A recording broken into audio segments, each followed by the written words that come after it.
Hi folks, it's Kero here. I'm Captain Zero from Camp Zero in the dry, parched, desolate area of southeast Queensland. 40 degrees feels cold to us. Okay, it gets really stinking hot, and the best thing about it is the wind, because it comes through here and it just takes the edge off of it. Now I've made a few improvements since I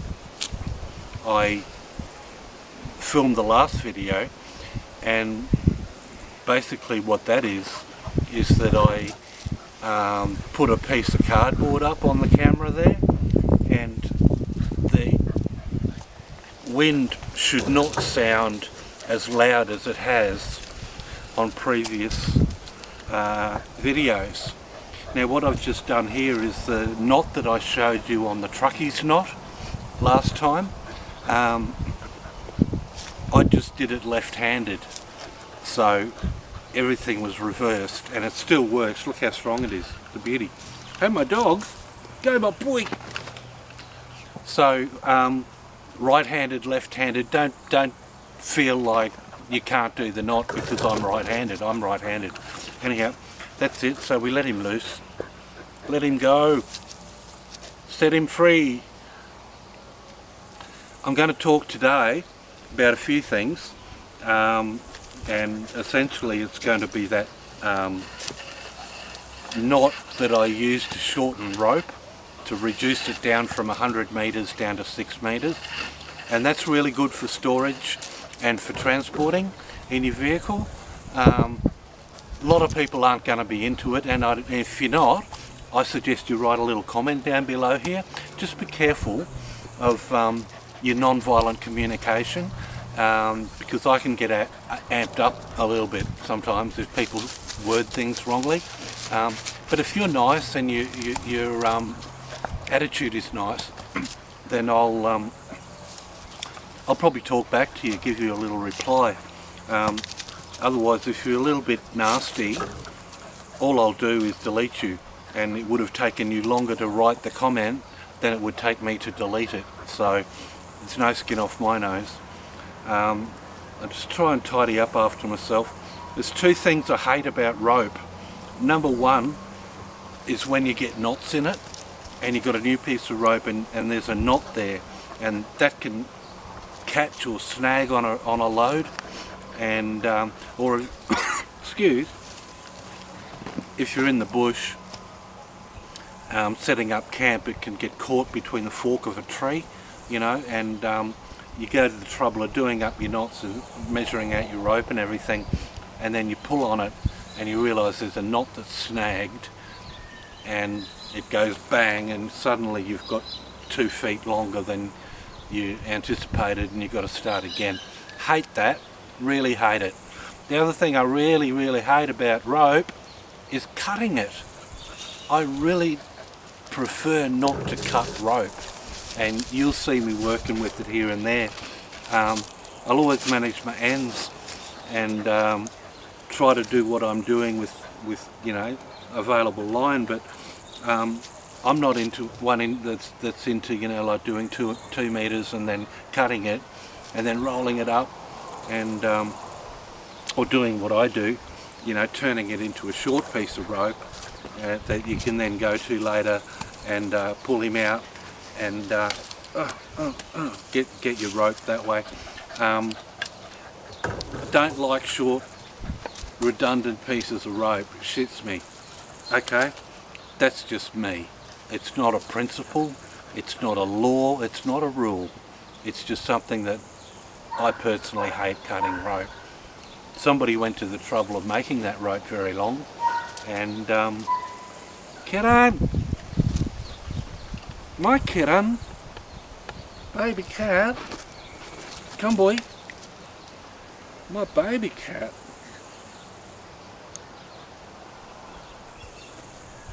I don't mind interrupting this video for my animals. I can't begin to describe how they fill up my life and just make make things make sense, you know. There you go, my kiddo. Anyhow, getting back, today you'll notice I'm wearing high visibility clothing. The basic reason for that is because I was going to be working with black cord, and I thought I'd have a nice high contrast background to use it on. Then I realised I'm probably not going to use much black, and I got dark down below here, so I hope you can see this. What this is just 6 meters of cord that I've done up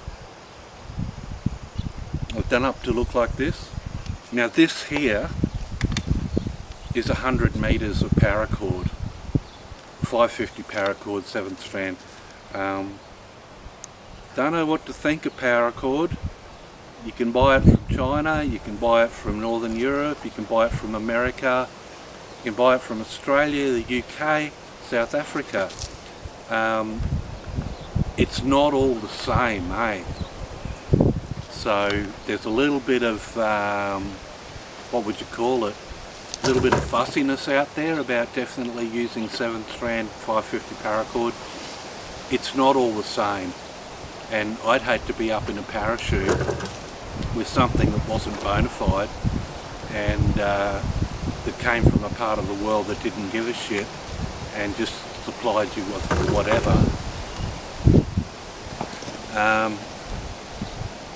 So I'm sure there's other, what would you call it? I'm lost for words. I'm sure there's other criteria that you can use on paracord, or maybe it's just a manufacturer that produces the best, the only stuff you'd use when you're jumping from 2,000 feet in the sky or 1,000 feet in the sky and relying on that shit, you know. Anyhow, I guess this site and this channel is a little bit about survival. It's everything I talk about is going to be about survival. It's just about how well you survive and whether you actually do or not. There's other guys that will talk about stuff that is likely to fail, and you can look them up on YouTube. So that's the reason for the high vis. I'm wearing my camos. These pants cost $19 from Woolworths. Now they've been through the wash once and they've lost about 40% of their intensity. So this is not military grade, folks. This is just what you can buy, what's cheap, whatever. They've got a drawstring and they've actually got belt loops. So, oh, don't, he just hit me in the nuts. You can use them with the belt. I just wear them around camp because it keeps me in the spirit of things. So that's the reason for the mismatch. High vis because I wanted to show off my black rope. I could talk about safety, but I'm not going to do it on this channel. Oh, sorry, on this video. I'm definitely going to do it on this channel. Got my camos on, feeling in the spirit. If you didn't notice, the camos are the same colour as my cat, and or this particular cat. I've got a couple. Anyhow.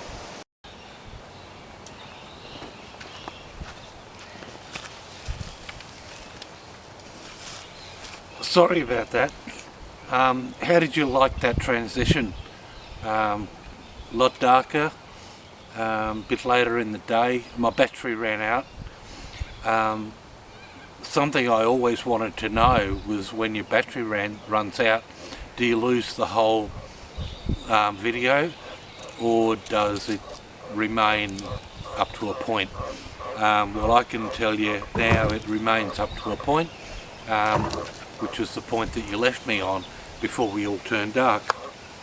So now we're here with flashlights. Basically just going to round this video off. While we're on the subject of flashlights, I'll just do a quickie. Just a moment. Yeah, I'm a smoker. I light about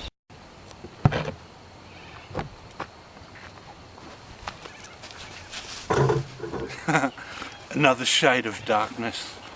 Boy, fella, I'm a buddy to get him, a fella boy and dog and boy get him.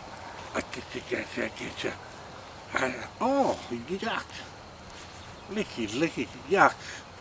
No, that's wet. Boy, I'm going to round this video off. We want to shut it down since bloody 2 hours ago, but first I ran out of battery, and then as soon as I came back online I ran out of SD card.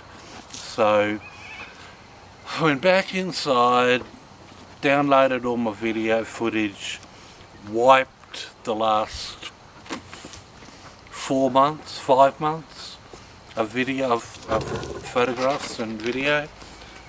I've got them all backed up. But the thing is, I just need to close this video. I need to put an outro on it. So these torches, Ever-Ready Dolphin, you can get a upgrade to the globe in it. Globe comes from, in this case, a company called Limelight, and there's big writing on here, CREE, C-R-E-E. Anyhow, we're looking at 220 lumens, which isn't a lot, but for these old chuggers, these have been in Australia available as the Ever-Ready Dolphin lantern for at least the last 40 years. Ooh. Oh. I just hit the cat. Great upgrade. You can shine it down the back fence there, it just lights everything up as daylight. You can shine it across the paddock and get those trees that are about 80 metres away. And your Dolphin lets you adjust the, what do you call it, the beam, I guess, of the light, so you can have a narrow beam or a wide beam. I don't know what this is set on. It's set on you at the moment. Anyhow, there's been a bit of content on this video, so I'll let you go and digest it all, and hopefully you'll go back and look at it again and again and pick out the good bits. Notice we haven't got any wind at the moment. That's what happens out here. As soon as the sun goes down and stops having an impact on the terrain, then the wind just dies off. So night time is a wonderful, lovely time to sit around, you know, in the cool, even though it's been stinking hot during the day and the wind's been a godsend. At night it's nice to sit there when it's nice and still and quiet. Bit of breeze coming up now. So good night from Kero. I'm Captain Zero from Camp Zero, Western Downs, Queensland, Australia, and the dog you would no doubt have seen is named Bono, and the cat, which the particular one you saw on this video is my tabby, and his name's Jarko. He is Jarko because he's the funkiest cat in the world. In fact, he's the funkiest cat that has ever existed in the world. He's a great cat, and like his namesake, Jarko, he's the funk master, I tell you. So that's about it. I actually want to sit out here with you for a few hours and just chat, but you never know what I'm likely to say. What I will say though is goodbye, and next video is going to probably be a little walk around the camp here from the outside. I'm not going to take you inside, that's private, and I've got a bit of woodwork to show you. This fell off the tree behind me, piece of eucalyptus hardwood. Can shape that into something that's useful, like for banging in steaks or whatever. I just want to sit here and chat to you all night. So I've done a few carvings. Anyhow, next time I'll definitely see you here, and look after yourselves, be good, and it's over from Camp Zero. Bono, Jaco, Rio is the other black cat.